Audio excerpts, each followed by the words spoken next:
Hello बच्चों, welcome to Hindi पाठशाला। आज हम पढ़ेंगे प्रेमचंद्र रचित बड़े घर की बेटी। तो आइए शुरू करते हैं। बेनी माधव सिंह गौरीपुर गांव में के जमींदार और नंबरदार थे। उनके पितामह किसी समय बड़े धन धान्य से संपन्न थे। गांव का पक्का तालाब और मंदिर उनकी अब अब मरम्मत भी मुश्किल थी जिनकी अब मरम्मत भी मुश्किल थी, उन्हीं के कीर्ति स्तंभ थे। बेनी माधव सिंह अपनी आधी से अधिक संपत्ति वकीलों को भेंट कर चुके थे। उनकी वर्तमान आय 1,000 वार्षिक से अधिक न थी। ठाकुर साहब के दो बड़े बेटे थे। बड़े का नाम था श्रीकंठ सिंह। उसने बहुत दिनों के परिश्रम और उद्योग के बाद बीए की डिग्री प्राप्त की थी। अब एक दफ्तर में नौकर था। छोटा लड़का लाल बिहारी सिंह दोहरे बदन का सजीला जवान था। भरा हुआ मुखड़ा, चौड़ी छाती, भैंस का 2 सेर ताजा दूध वह सवेरे उठकर पी जाता था। श्रीकंठ सिंह की दशा बिल्कुल विपरीत थी। इन नेत्र प्रिय गुणों को बीए इन्हीं 2 अक्षरों पर न्योछावर कर दिया था। इन 2 अक्षरों ने उनके शरीर को निर्मल और चेहरे को कांतिहीन बना दिया था।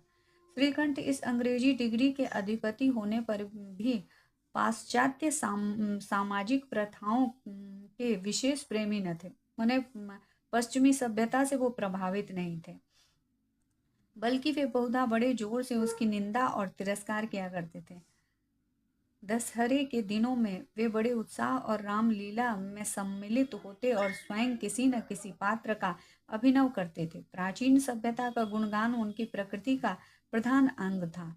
सम्मिलित कुटुंबों के तो वे एकमात्र उपासक थे। आजकल स्त्रियों को कुटुंब से मिलजुल कर रहने की जो अरुचि होती है, उसे वह जाति और देश दोनों के लिए हानिकारक समझते थे। यही कारण था कि गांव की ललनाएं उनकी निंदक थी। कोई कोई कोई तो उन्हें अपना शत्रु समझने में भी संकोच न करती थी। स्वयं स्वयं उनकी पत्नी को इस विषय में उनके उनसे विरोध था। यह इसलिए नहीं कि उसे अपने सास ससुर देवर और जेठ आदि से घृणा थी, बल्कि उनका विचार था कि यदि बहुत कुछ सहने पर भी परिवार के साथ निर्वाह न हो सके तो आए दिन के कलह से जीवन को नष्ट करने की अपेक्षा अच्छा है कि अपनी खिचड़ी अलग पकाई जाए। आनंदी एक बड़े उच्च कुल की लड़की थी। उनके पिता एक छोटी सी रियासत के ताल्लुकेदार थे। विशाल भवन, एक हाथी, 3 कुत्ते, ऑनरेडी मजिस्ट्रेटी और ऋण, जो एक प्रतिष्ठित तालुकेदार के योग्य पदार्थ हैं, सभी वहां विद्यमान थे। नाम था भूपति। बड़े उदार चित्त और प्रभावशाली पुरुष थे, पर दुर्भाग्य से लड़का एक भी न था। आनंदी चौथी लड़की थी। वह अपनी सब बहनों से अधिक रूपवती और गुणवती थी। इससे ठाकुर भूपति उसे बहुत प्यार करते थे। सुंदर संतान को कदाचित उनके माता पिता भी अधिक चाहते हैं। ठाकुर साहब बड़े धर्म संकट में थे कि आनंदी का विवाह कहाँ करें। न तो यही चाहते थे कि ऋण का बोझ बढ़े और न यही स्वीकार था कि उसे अपने को भाग्यहीन समझना पड़े। एक दिन श्रीकंठ सिंह उसके पास किसी चंदे का रुपया मांगने आए। भूपति उनके स्वभाव पर रीझ गए और धूमधाम से श्रीकंठ सिंह का आनंदी के साथ विवाह हो गया। आनंदी अपने नए घर में आई तो यहाँ रंग ढंग कुछ और देखा। जिस टीम टाम की उसे बचपन से आदत पड़ी हुई थी, वह यहाँ नाम मात्र को भी न थी। हाथी घोड़े का कहना ही क्या, कोई सजी हुई सुंदर बहली तक न थी। रेशमी स्लीपर साथ लाई थी, पर यहाँ बाग कहाँ जहाँ वह सैर करती। मकान में खिड़कियां तक न थी, न जमीन पर फर्श, न दीवारों पर तस्वीरें। वह एक सीधा साधा देहाती गृहस्थ का मकान था, किंतु आनंदी ने थोड़े ही दिनों में अपने आप को इन नई परिस्थितियों में ऐसा अनुकूल बना लिया मानो विलास के सामान कभी देखे ही न थे। एक दिन दोपहर के समय लाल बिहारी सिंह को दो चिड़िया लिए हुए आया और भाव से बोला, जल्दी से पका दो, मुझे भूख लगी है। आनंदी भोजन बनाकर उसकी राह देख रही थी। अब वह नया व्यंजन बनाने बैठी। हांडी में देखा तो घी पाव भर से अधिक न था। बड़े घर की बेटी किफायत क्या जाने, उसने सब घी मांस में डाल दिया। लाल बिहारी खाने बैठा तो दाल में घी न था, बोला, दाल में घी क्यों नहीं छोड़ा?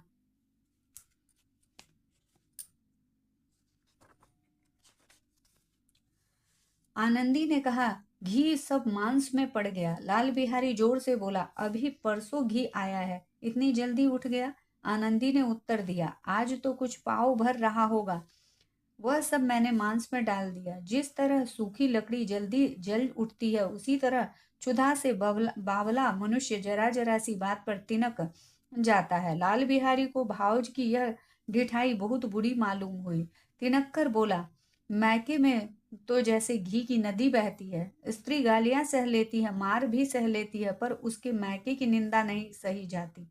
आनंदी मुंह फेर कर बोली, हाथी मरा भी तो 9 लाख का, वहां इतना घी तो नाई नित्य नाई का हार खा जाते हैं। लाल बिहारी जल गया, थाली उठाकर पटक दी और बोला, जी चाहता है जीभ खींच लूं। आनंदी को भी क्रोध आ गया, मुंह लाल हो उठा, बोली, वे होते तो आज उसका मजा चखा देते। अब खड़ाम अब अनपढ़ उद्दंड लाल बिहारी से न रहा गया। खराऊ उठाकर आनंदी की ओर जोर से फेंकी और बोला, जिसके गुमान पर फूली हुई हो उसे भी देखूंगा और तुम्हें भी। आनंदी ने हाथ से खड़ाऊ रोकी, सिर बच गया, पर उंगली में काफी चोट आई। क्रोध के मारे हवा हवा से हिलते हुए पत्ते की भांति कांपती हुई अपने कमरे में आकर खड़ी हो गई। स्त्री का बल और पुरुषत्व का घमंड होता है। आनंदी खून का घूंट पीकर रह गई। श्रीकंठ सिंह शनिवार को घर आया आया करते थे। बृहस्पतिवार को यह घटना घटी थी। 2 दिन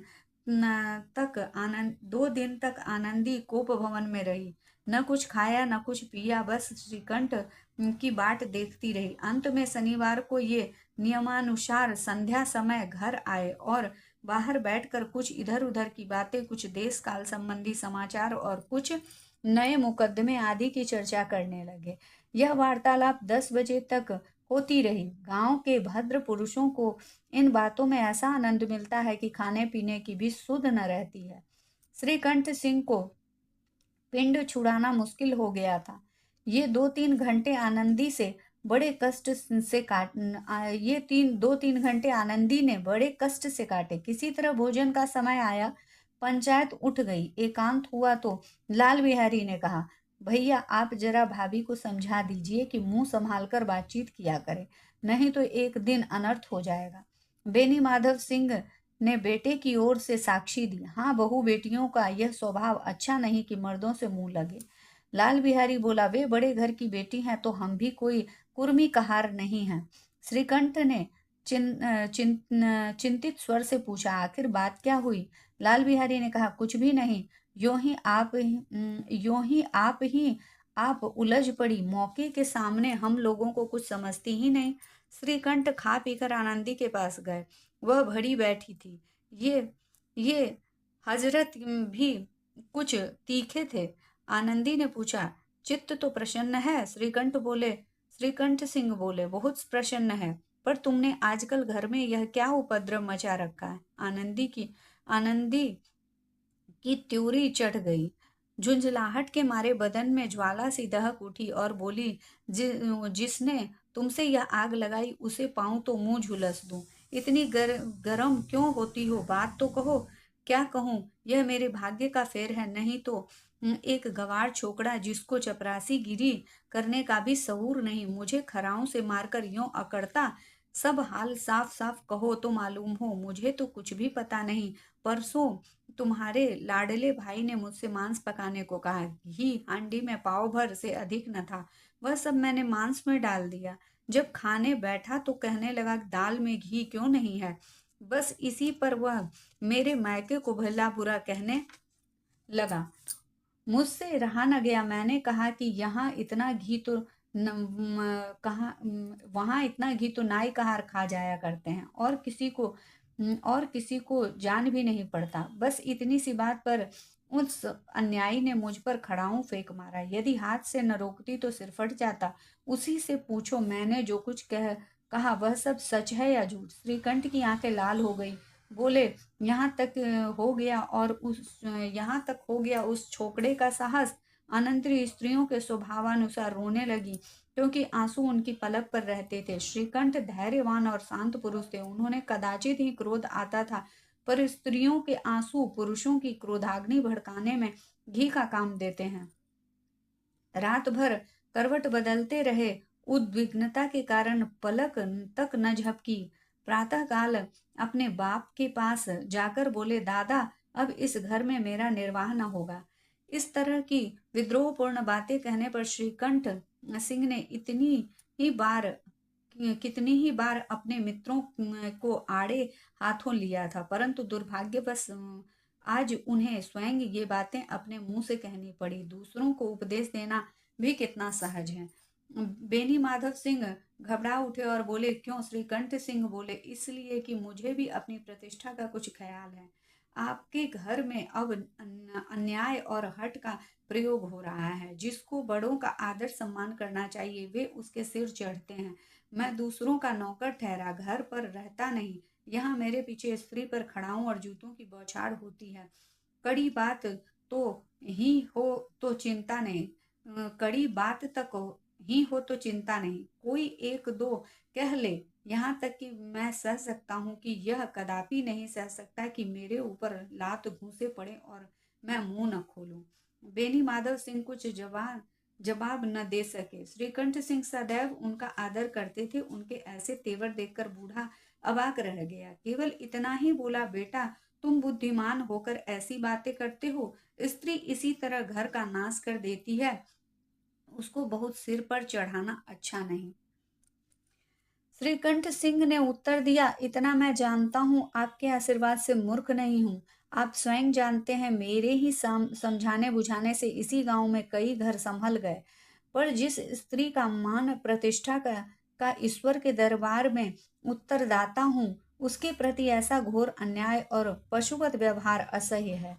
आप सच मानिए, मेरे लिए यही कुछ कम नहीं कि लाल बिहारी को कुछ दंड नहीं दिया। अब बेनी माधव सिंह भी गरमाए, ऐसी बात और न सुन सके। बोले, लाल बिहारी तुम्हारा भाई है, उसने कभी भूल चूक हो उसको कान पकड़ो। लेकिन लाल बिहारी को मैं अपना भाई नहीं समझता। स्त्री के पीछे जी नहीं, उसकी क्रूरता और अविवेक के कारण।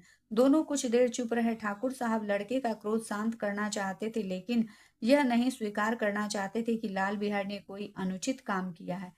इसी बीच में गांव के और कई सज्जन हुक्के चिल्लम के बहाने वहां आ बैठे। कई स्त्रियों ने जब यह सुना कि श्रीकंठ सिंह पत्नी के पीछे पिता से लड़ने पर तैयार हैं, तो उन्हें बड़ा हर्ष हुआ। दोनों पक्षों की मधुर वाणियां सुनने के लिए उनकी आत्माएं अकुलाने लगी। गांव में कुछ ऐसी कुटिल मनुष्य भी थे जो इस कुल की नीति पूर्वक गति पर मन ही मन उजलते थे। इन महानुभावों की शुभ कामनाएं आज पूरी होती दिखाई दी। कोई हुक्का पीने और कोई लगान की रसीद दिखाने के बहाने आकर बैठ गए। बेनी माधव सिंह पुराने आदमी थे, इन भावों को ताड़ गए। उन्होंने निश्चय किया कि चाहे कुछ भी क्यों न हो, इस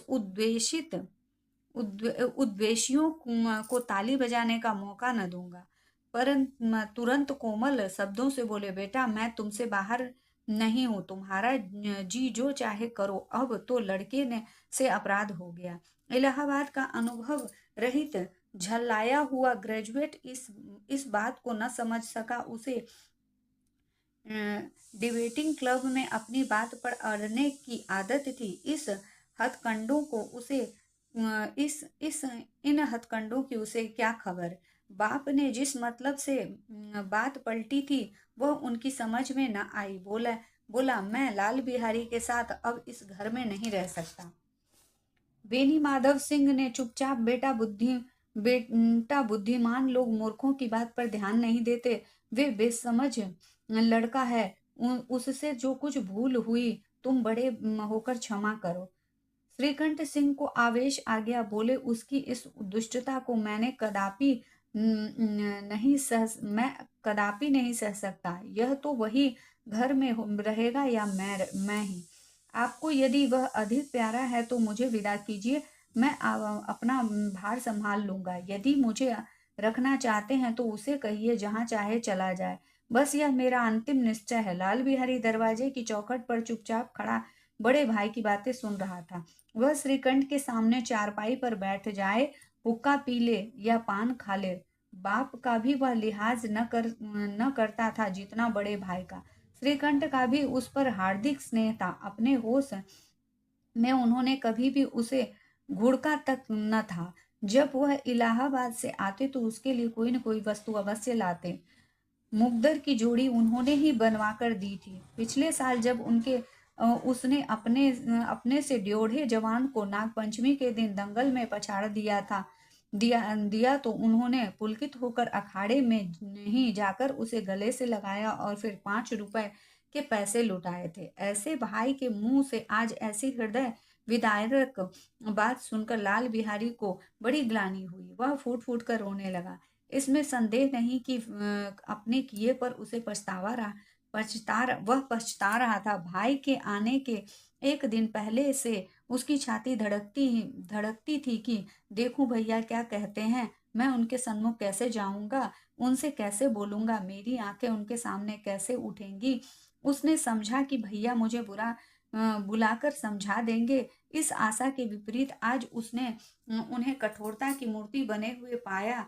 वह मूर्ख था, परंतु उसका मन कहता था कि भैया मेरे साथ अन्याय कर रहे हैं। यदि श्रीकंठ सिंह उसे अकेले में बुलाकर 2-4 कड़ी बात कह देते, इतना ही नहीं 2-4 तमाचे भी लगा देते तो कदाचित उसे इतना दुख न होता। पर भाई का यह कहना कि अब मैं उसकी सूरत नहीं देखना चाहता, लाल बिहारी से सहा न गया। वह रोता हुआ घर आया। कोठरी में जाकर कपड़े पहने, आंखें पोंछी, जिससे कोई यह न समझ सके कि वह रो रहा है। इसके उपरांत वह आनंदी के द्वार पर आकर बोला, भाभी भैया ने निश्चय किया है कि मेरे साथ इस घर में नहीं रहेंगे, न रहेंगे। अब वे मेरा मुंह भी नहीं देखना चाहते, इसलिए मैं जाता हूँ। उन्हें फिर मुंह न दिखाऊंगा।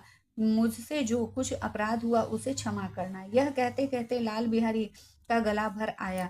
जिस समय लाल बिहारी सिर झुकाए आनंदी के द्वार पर खड़ा था, उसी समय श्रीकंठ सिंह भी आंखें लाल किए हुए बाहर से आए।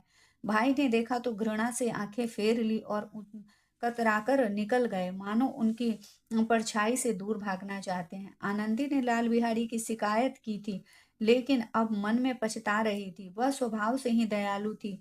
उसे इसका तनिक भी ध्यान न था कि बात इतनी बढ़ जाएगी। वह मन में अपने पति पर झुंझला रही थी कि ये इतने गर्म क्यों हो रहे हैं। जब उसने लाल बिहारी को दरवाजे पर खड़े यह कहते सुना कि अब मैं जाता हूँ, मुझसे जो कुछ हुआ क्षमा करना, तो उसका रहा सहा क्रोध भी पानी हो गया और वह रोने लगी। मन का मैल धोने के लिए नयन जल से उपयुक्त और कोई वस्तु नहीं है। श्रीकंठ को देखकर आनंदी ने कहा, बाहर खड़े बहुत रो रहे हैं, तो मैं क्या करूं? भीतर बुला लो। मेरी जीभ में आग लगे। मैंने कहाँ से झगड़ा उठाया? मैं नहीं बुलाऊंगा, पछताओगे। उन्हें बहुत ग्लानि हो गई है। ऐसा न हो कि वह चल दें। श्रीकंठ सिंह न उठे। इतने में लाल बिहारी ने फिर कहा, भाभी भैया से मेरा प्रणाम कह दो। वे मेरा मुंह नहीं देखना चाहते, इसलिए मैं अपना मुंह उन्हें न दिखाऊंगा। लाल बिहारी इतना कह लौट पड़ा और शीघ्रता से दरवाजे की ओर बढ़ा। अंत में आनंदी कमरे से निकली और उसका हाथ पकड़ लिया। लाल बिहारी ने पीछे मुड़कर देखा तो आंखों में आंसू भरकर बोला, मुझे जाने दो। कहाँ जा रहे हो? जहाँ कोई मेरा मुंह न देखे। मैं लोगों के साथ रहने योग्य नहीं हूँ। तुम्हें मेरी सौगंध, अब एक पग भी आगे न बढ़ाना। जब तक मुझे यह मालूम हो जाए कि भैया का मन मेरी तरफ से साफ हो गया है, तब तक मैं इस घर में कदापि न रहूंगा। श्रीकंठ सिंह का हृदय भी पिघला। उन्होंने बाहर आकर लाल बिहारी को गले से लगा लिया। दोनों भाई खूब फूट फूट कर रोए। लाल बिहारी ने सिसकते हुए कहा, अब कभी मत कहिएगा कि तुम्हारा मुंह न देखूंगा। इसके सिवा आप जो दंड देंगे मैं सहर्ष स्वीकार करूंगा। श्रीकंठ ने कांपते हुए स्वर से कहा, लालू, इन बातों को बिल्कुल भूल जाओ। ईश्वर चाहेंगे तो फिर ऐसा अवसर न आएगा। बेनी माधव सिंह बाहर से आ रहे थे। दोनों भाइयों को गले मिलते देख आनंद से पुलकित हो गए और बोल उठे, बड़े घर की बेटियां ऐसी ही होती हैं, बिगड़ता हुआ काम बना देती हैं। गांव में जिसने यह वृत्तांत सुना, उसी ने इन शब्दों में आनंदी की उदारता को सराहा।